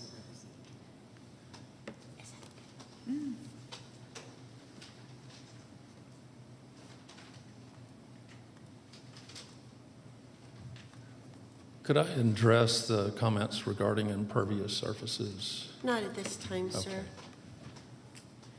That can be addressed when you meet with our stormwater manager and working within what he just explained that you're going to have to come in compliance with, so you can address that. The question I have now is, you're proposing this house. Let's just go to the main house that you're proposing. Is this a 1-story or 2-story house? It's a 2-story. It's 2 stories over the garage, and in the living area there would be a mezzanine, and then there would be, the living area would have a higher one-story space. It wouldn't be a two-story space, but it would be roughly a level and a half, a higher living room. So, okay, so I'm just having a really hard time visualizing this. So let's go to the three-car garage. So on the three-car garage, it's going to go up 2 stories. Is that correct? It's a two-story garage below and living space above. And the living space above is going to be for the use of, it's air conditioned, is that correct? It's conditioned space. It's conditioned space, and what is the use for that? Guest rooms, an office, and studio office. And this guest room, studio, office is for, since it's, and this is connected to this your main house? That's correct. It's integral, it's one house. There's no separation between the two uses.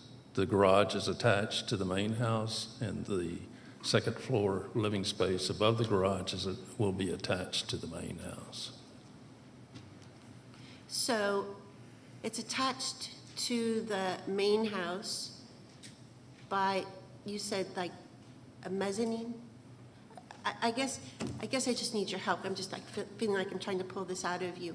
I'm trying to understand, because I know that along Bishop Road, that there are a lot of 3-car garages with some sort of living space or something above it, which I can't tell, and I've been down this Bishop Lake Road quite a bit as of late. I can't tell what type of living space or how it's attached to other houses. They look separate. So how are you proposing to make sure that this is not a 2-story garage with space above? How can you walk me through how that space above is connected? Is it a walkway? What is it that connects into the main part of the building? Okay. We're proposing a foyer on the front of the house facing Bishop Road. That's roughly in the middle of the house. When you walk in the foyer, there'll be a stair that goes up to a second floor. You get up to the top of the stair, and to the right or the west will be the bedroom wing. And at the top of the stair, there'll be a small mezzanine that'll overlook the living area, which faces the lake. So you'll be able to see the lake from both the foyer, walking into the foyer, and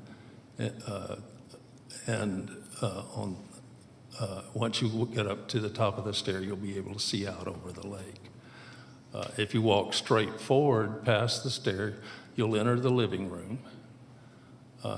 And the living room will be attached to the garage, so the owners can take things from their car directly into the kitchen.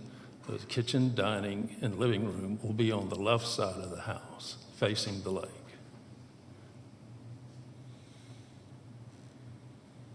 So this. We could diagram this very quickly for you, if that would be. Pardon? We could diagram this very quickly for you. I believe there's a possibility of this being put on hold, but I'll leave that up to the district commissioner. But I think it would be very helpful to me. I just very visual, but it'd be very helpful to have that diagrammed out rather than just your triangles and squares, and to diagram that out to show that this 3-car garage with this partial second story, that this does not become what is currently on the property, and that's an Airbnb. That this is all part of a house. One other question: the 3-car garage that you requesting. I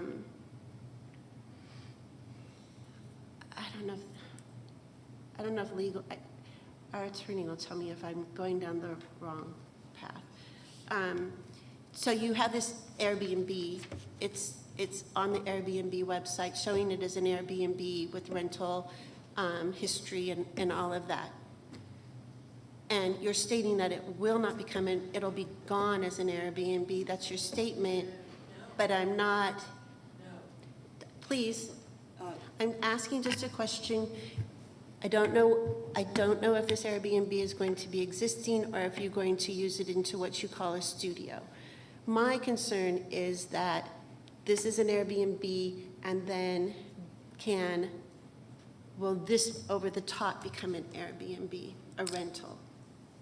The owner's intent is to live in this house. And they have children who will be visiting and family who will be visiting. They would like to have a couple of extra bedrooms and their master suite like any conventional house would have. What's the total size that we projected for the house, TJ?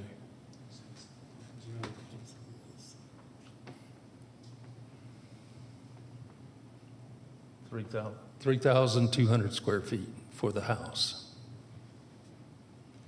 not for the studio. So the studio, so you're saying your intent is not to make over the top of the garage a possible Airbnb type No. living situation. So what is your intent of the current structure? What is your intent of the current structure? To continue as an Airbnb or to convert it into what you were saying when you first started presenting what was on the property? Well, I think that's entirely up to the owner what they intend to do. We've discussed them using it as a studio. Now, whether they would have to answer that question in the long term. Are there issues with Airbnbs? I'm sorry, I don't know.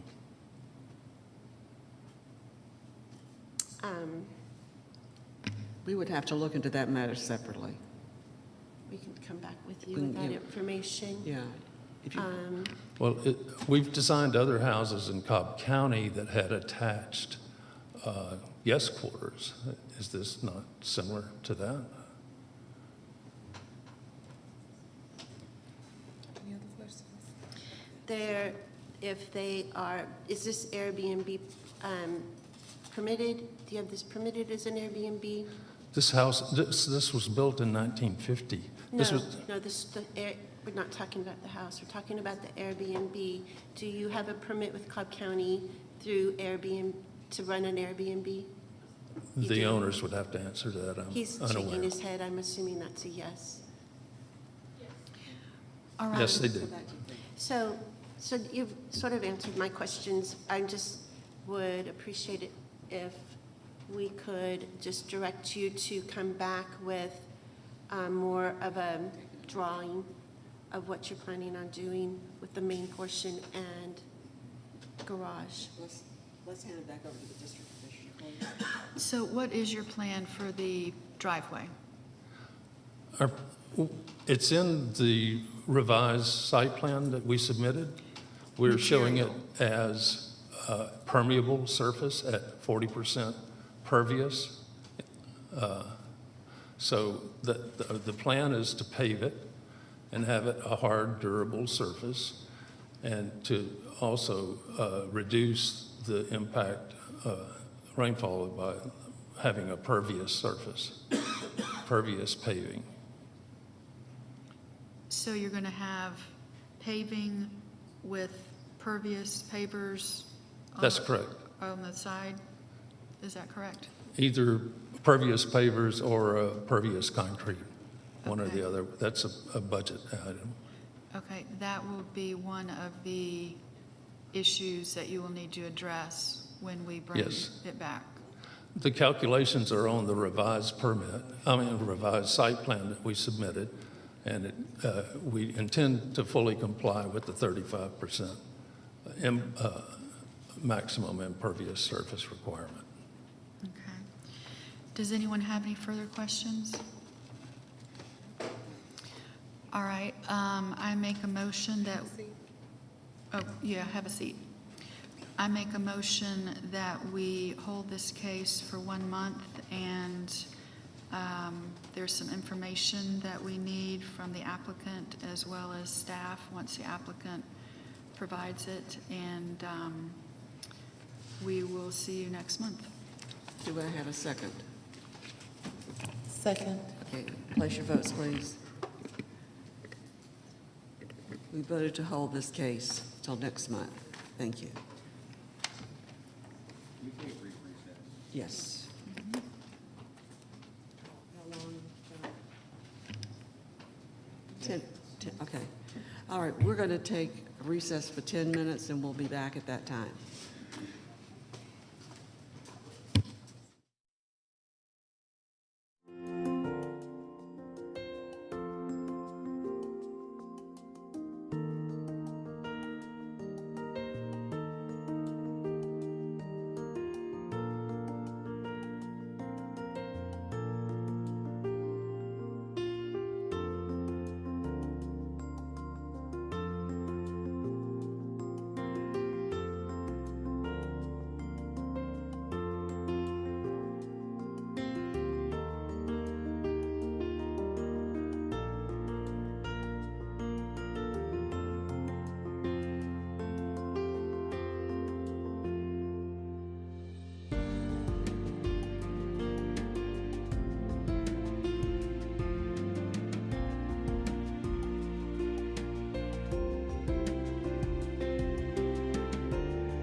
We are back from our break. Thank you very much for your patience.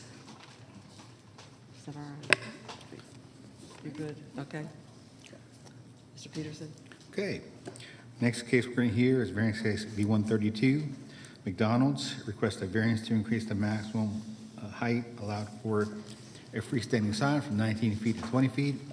And number 2, allow a ground-based sign to be non-monument style in landlots 85 and 86 of the First District. The property is located on the north side of Lower Roswell Road, east of Johnson Ferry Road. The applicant is present, and earlier there's 2 people here opposed. All those who wish to address the board, please come either for or against. Please come forward to be sworn in.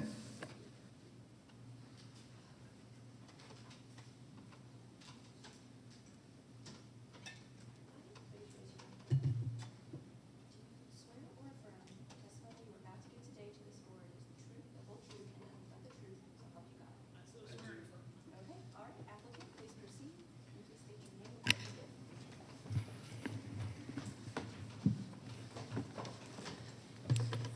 Good afternoon. Just state your names and make your presentation. Good afternoon. My name is Cheryl Wyatt. Can everybody hear me okay? I am here on behalf of McDonald's at 4819 Lower Roswell Road. I am sure you're all aware, but just to recap, that restaurant is being affected by a road widening along Lower Roswell Road. And the medium. There is an existing 35-foot tall, 14-foot 2-inch wide sign out there that has been there forever. And if it wasn't for the road widening, it would continue to be there forever and ever, amen. Because of the road widening, we're having to move the sign out of the right-of-way and out of the additional Cobb EMC 15-foot easement for the power, which is not leaving us very much frontage at all. In order to be made as whole as possible, and with McDonald's being very much a impulse stop as opposed to a dedicated, oh, let's go to this place stop, we would like to get as much visibility to our sign as possible.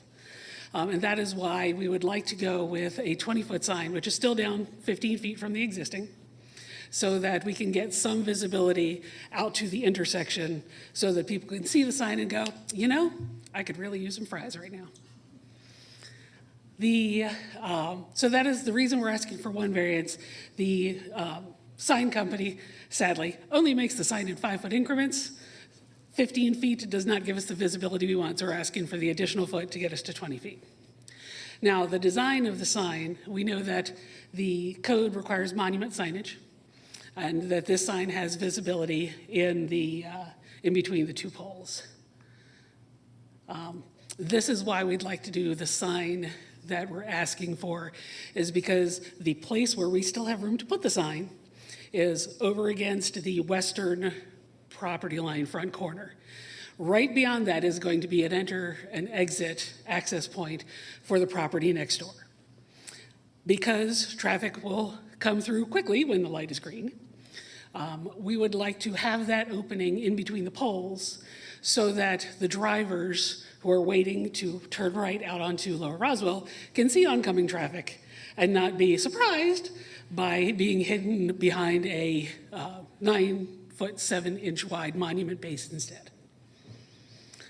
I believe that's all from our end. Does anybody have any questions?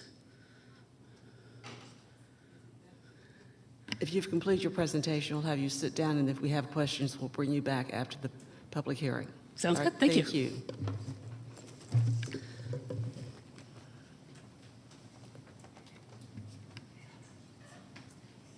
Opposition, please.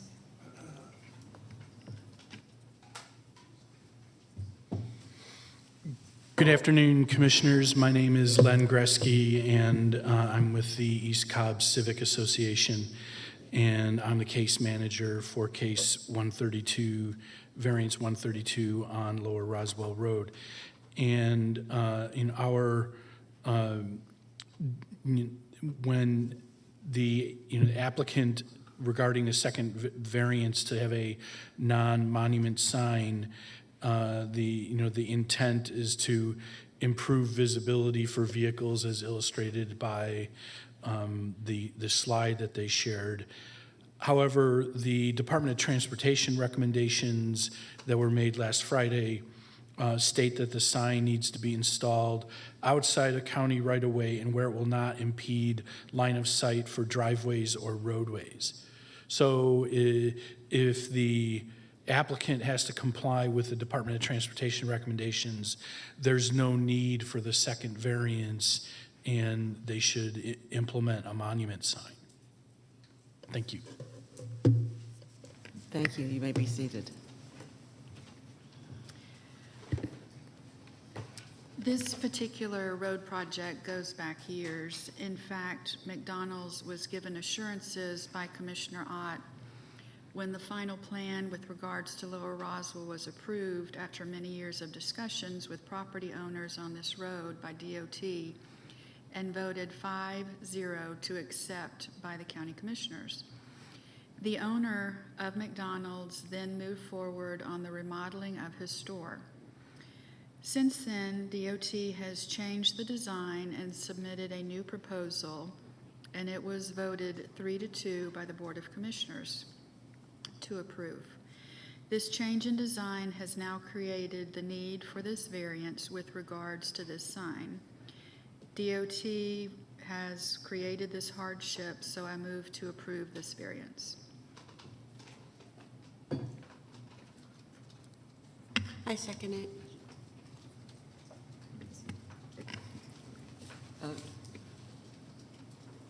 Can I inquire first whether or not it's subject to DOT comments or staff comments? That's vague to me. I don't understand the motion in light of the comment from the ECCA. All right. Well, there's already been a second, and there was not a second for discussion, so time for inquiry has concluded, but there can certainly pause the vote, rescind a second to allow there to be inquiry of what needs to be discussed. Do we just pause the vote and leave them where? Well, is the question for DOT? You got a question for No, my question is whether the motion would have the sign at all within the setbacks or whether it's going to be outside the setbacks. It will be outside. Or whether it's in the right of way or not. It will be outside the setbacks. It will not be in the right of way? Mm-mm. Okay, thank you. That's all I need. Okay, now, good. All right, place your votes. Motion carries 5-0. Thank you. We have one more, is that correct, Yep. Mr. Peterson? 33. Okay. 32. All right.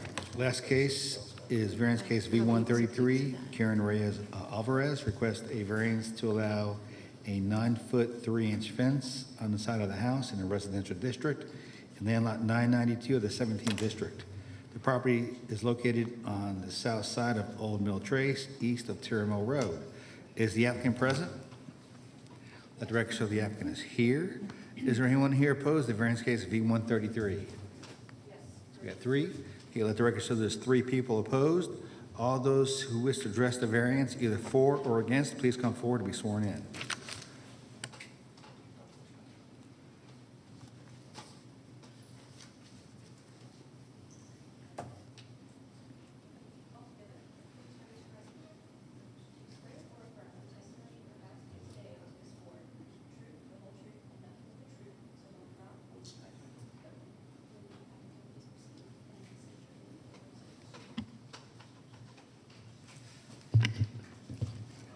Good afternoon, board members. My name is Lynn Chen. My office is at 3411 Pierce Drive in Chamblee, and I represent the applicant. And this variance application is for, as county staff just stated, to allow a 9-foot 3-inch fence to the east side, abutting the east boundary of the property.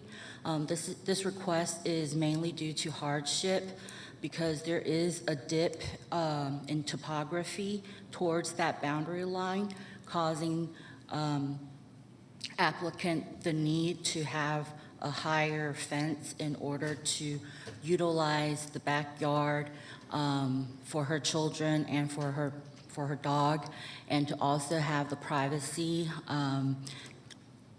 to enjoy her backyard, given the whole slight dip in the overall elevation of the property. I reserve the rest of my time to address any, we can't reserve time. That is our application request. If you have any questions for me, and the applicant is also here to answer any questions that you may have. If you finish your presentation, we'll ask you to be seated, and at the end of the opposition, we'll close the public hearing, and if we have questions, we'll ask up whoever is appropriate to be asked. All right, thank you so much.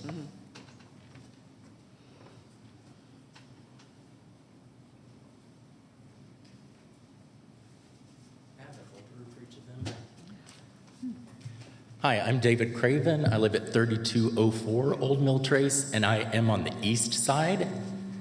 I'm sending you guys a folder that has pictures.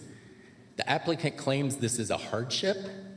The applicant bought the house in October of 21, and then in 22, in September 16th and 22, they clear cut their property, all but one tree. And if you look at the first picture I gave you, it shows the property before they bought it. You can clearly see their trees. They have ample shading. And then they cut it, and you can see where they drive across the lawn and through the backyard and back around. They put in 2 commercial gates that are over 18 feet wide on each side of the house, and they drove trucks for 14 months with a trailer, a dump truck, bobcat, stump grinder, etc., across their yard, around the back of their house, and then back out. They had 2 code violations they pled guilty to for using the house for a business. Then they stopped that after 14 months, but the 2 gates still remain. The fence is actually 10 feet at its highest, not 9'3", and it's to block the backyard. It's not for privacy. When they have parties in their driveway facing our house, in their garage, and in the front yard. Their children are often in the front yard, and we even have pictures of their children in our driveway.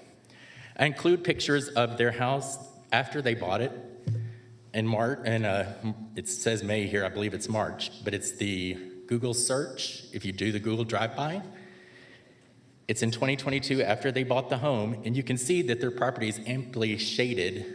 In the topography, they have a private backyard until you look at what they did when they clear-cut their property. And then they didn't have privacy. Interestingly, 5 homes on the street are below street level. They claim that's a problem. They said that our house has a gate in their variance, that we have a privacy fence in their variance. We do not. We have 1 4-foot fence for our dog. They said the property beside them had a privacy fence, and you can look at one of the last picture in the handout I gave you, when you can see them driving across their lawn with work equipment. The neighbor didn't have a fence at that time. The neighbor put in the fence after to block their work trucks from their home. The hardship doesn't exist. They created the hardship. It's a self-created hardship. There are 8 homes on the block that have the front of the house or the back of the house is below street level. None of them have fences that high. There's only one other person on the block who has an 8-foot wooden fence, and that's on the side of their property, but not to their gate. Only 2 people have gated entries to their drives, and they're not opaque. And they put in, I also might mention, they own the landscaping company that cut down all of their trees. They also advertise that they put in fences and gates, so they should know the rules. They had a gate design that was over 8.5 feet tall and over 18 feet wide, and put it on both sides. They have 4 gates to residential property. It's not a commercial property, it's a residence. They've had several citations on that. They've pled guilty 7 times in code enforcement citation court. I gave you an example. They have their 2 brothers. He's wearing his 2 brothers' shirt today. They say they do fence and gating. They should know what the rules are for that if they install it, and they installed their own fence and gate. So it's not a hardship, that's what they do. And their lot is not peculiar. They say it's peculiar to their property, and it's not. We all have more than half of us have lower backyards than the street. So, thank you. Thank you. You may be seated. You have someone else in opposition? Yes, please come forward.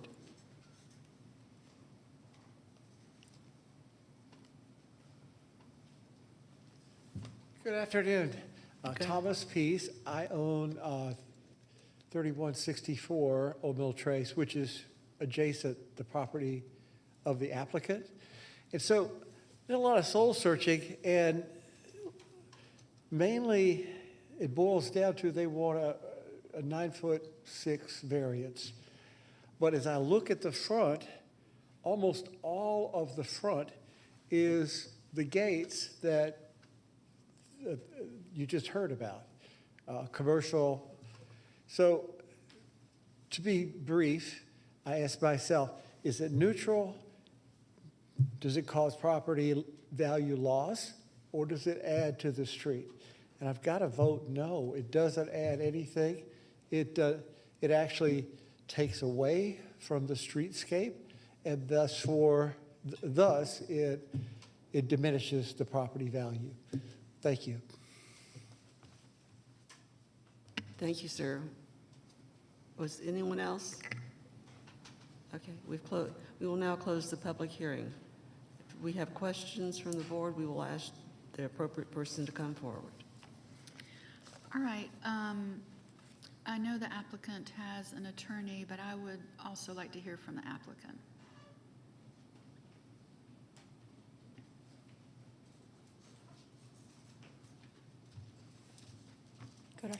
Good afternoon. My name is Katie Reyes. Hi, how are you? I usually, like they said, we did purchase the house 2 years ago, and me and my husband, we are a very, very family. I have 3 kids under 8, the age under 8, and I have 4 nieces under 8 as well. So yes, we did have trees, bushes, and all of that. We try to clean up the backyard for our kids. For them can be playing around. They have a trampoline outside, and they love the trampoline. They love being out there on the backyard and playing. And yes, we do have parties. I mean, come on, we have like 4 nieces, 3 kids, their birthdays, So we do cut their small cake and everything because we are I'm a very, very family person. Okay. And let's refocus a little bit. Tell us about the backyard and the equipment. Oh, yes. That was at the beginning. That was a mistake from my end, my side, because we moved in there and we thought that was, no HOA property. But when we found out, we dismissed all of that. And we found, a commercial place where to put it, where to place everything in. Okay, so there's no more commercial parking No, ma'am. at this location? Not at all. Okay. No. And about the gates, I'm barely finding out right now that they see us as commercial. My intention is, my husband's intentions were never doing as a commercial, because what we try to do is improve our home. Our home, we did a lot of remodeling. Our home is beautiful, and that's what we try to do with it. Like, that's why we placed 2 gates, because we wanted it to, one for the safety for our kids and my pet, and then the other one is to make the house look more beautiful. Okay. All right. It's very important about do not park any more equipment there. No, ma'am, we don't. That's a strict violation, and I know code enforcement has been to your home Yes. a lot. I think it was 10 pages, Yes. if I remember, of calls and Mm-hmm.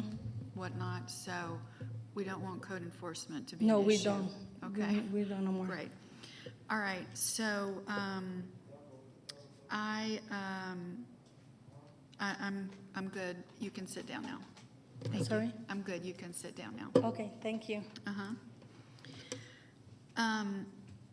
So we've got the commercial equipment parking out of the way. So the other big issue is the very tall fence. And does anybody have any discussion regarding this case? Thank you for asking, but my two concerns, just from reading the comments from the folks who came to object, one is suggesting there's an encroachment and that the applicant has refused to provide a copy of a survey that they have. So I'd be curious about those issues.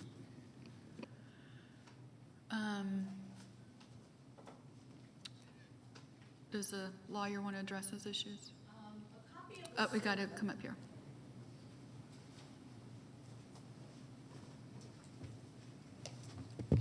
A copy of the survey was submitted along with the rest of the application, and also when we mailed out the entire packet to the abutting properties, they also received a copy of the survey. So I'm not really sure where that comment is coming from. What are the survey results? Are they in fact alluding to an encroachment or no? It does not. Okay. Okay. Anything further, Fred? Anything further from the board? Okay. All right. I would like to make a motion to reduce the height of the fence all the way around the property to 6 foot, as is our code. And that's my motion.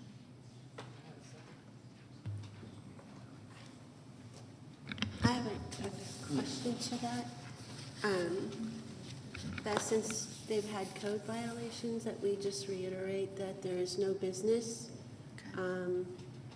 in the house and no parking of business cars, business-related equipment on the front of the house, on the driveway. Anywhere. Anywhere on the property. Okay. Sure. That's part of code. Okay. So would you like to amend your motion? I will amend my motion. Mr. Peterson, is that?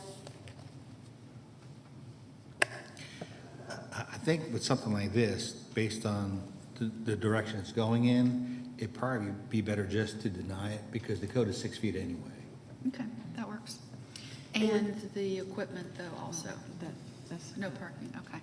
So my motion is to deny this request for variance and also to stipulate that there will not be allowed any. Stipulation with denial. Doesn't have to be a straight denial. Yeah. Well, it could be a denial, but we need a time frame for when they need to be into compliance with the 6 feet. Okay, a month? 60 days, okay. 60 days for them to come into compliance with the code. All right, and then can we do the stipulation with the business equipment? No, that's just covered by the county code. Okay, that's my motion. Do we have a second? Second. Please place your vote. Variance is denied 5-0. All right, we have, that ends this portion of the meeting. We now have a few housekeeping things to take care of. So I'm hoping that everyone has had time to read their minutes for both our variance hearing on September the 11th and our special appeal hearing on September 11th and our work session on October 7th. I make a motion to approve minutes as stated. Second. Please place your votes. Minutes have been approved. Now, do I have a motion to adjourn? Motion to adjourn. Second. Please place your votes. All right. We are adjourned. Thank you.